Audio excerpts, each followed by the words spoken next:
Kemudian hari Kamis yang lalu, Kamis malam, ya, pada saat petugas jaga di tahanan, ya, melakukan patroli pengecekan di masing-masing tahanan, di ruang-ruang tahanan yang ada,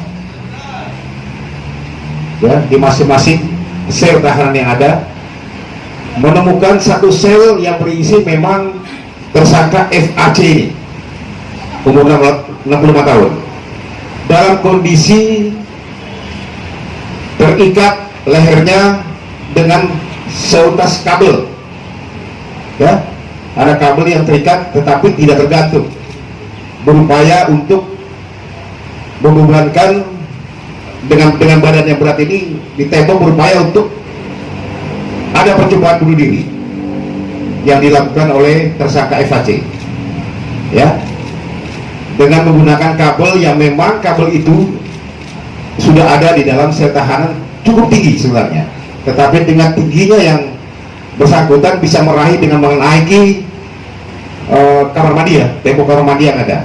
Kalau orang biasa nggak akan nyampe, tapi karena dia tinggi dia bisa ambil, kemudian dia lilitkan di lehernya, juga tidak tergantung, berupaya untuk dengan beban badannya, ya, untuk berupaya untuk ada percobaan pembunuh diri tadi, tetapi sempat diketahui oleh petugas saat itu juga, ya, dan kemudian dilarikan ke rumah sakit Polri Kramat Jati untuk dilakukan perawatan dan tindakan medis. Kurang lebih 3 hari dilakukan perawatan. Tadi malam sekitar pukul 20.00 tersangka tersebut meninggal dunia, ya, meninggal dunia. Tindakan yang sudah kita lakukan adalah pertama, melakukan pemeriksaan terhadap petugas jaga pada saat itu, kemudian melakukan rekonstruksi di tempat kejadian untuk mengetahui jalannya peristiwa tersebut, ya. Setelah dilakukan rekonstruksi diketahui memang betul bahwa memang kabel itu sangat tinggi, tidak akan mungkin bisa digapai. Kabel itu adanya di ujung seperti itu, ya, dalam sel tahanan khususnya. Kemudian dia naik ke atas dengan ketinggiannya, dia meloncat, mengambil, menarik kabel tersebut, kemudian itu yang dililitkan. Itu hasil rekonstruksi kita temukan, ya. Nanti akan dijelaskan oleh dokter dari rumah sakit Polri bagaimana ini. Kemudian berkoordinasi dengan kedutaan Prancis dalam hal ini. Jenazah masih ada di rumah sakit, kita sudah berkoordinasi, bahkan rencana hari ini akan ketemu lagi dengan rumah sakit, ya, ya, pokoknya untuk bagaimana tidak lanjut mengenai jenazah tersangka FAC ini. Ini mungkin awal dari saya.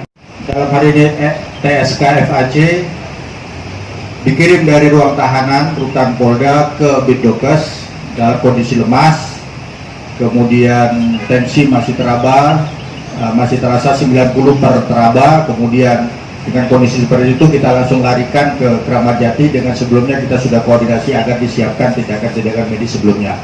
Sampai di UGD, kemudian dilakukan tindakan prosedur sesuai dengan SOP yang ada. Karena kondisinya makin melemah, dibawa ke ruang ICU yang ada di atas UGD sendiri. Di sana dilakukan tindakan-tindakan sebagaimana upaya kita menyiapkan untuk mempertahankan kehidupan seseorang. Tidak ada perbedaan apakah dia tersangka ataupun korban ataupun pasien lainnya. Semua kita lakukan tindakan yang betul sesuai dengan prosedur yang ada. Sampai saat ini jenazah masih ada di kamar jenazah, kemudian dikoordinasikan dengan kedutaan tindak lanjut yang akan diambil. Apakah perlu penyidik meminta untuk dilakukan otopsi lebih dahulu atau langsung dari kedutaan meminta untuk dikirim. Sementara demikian.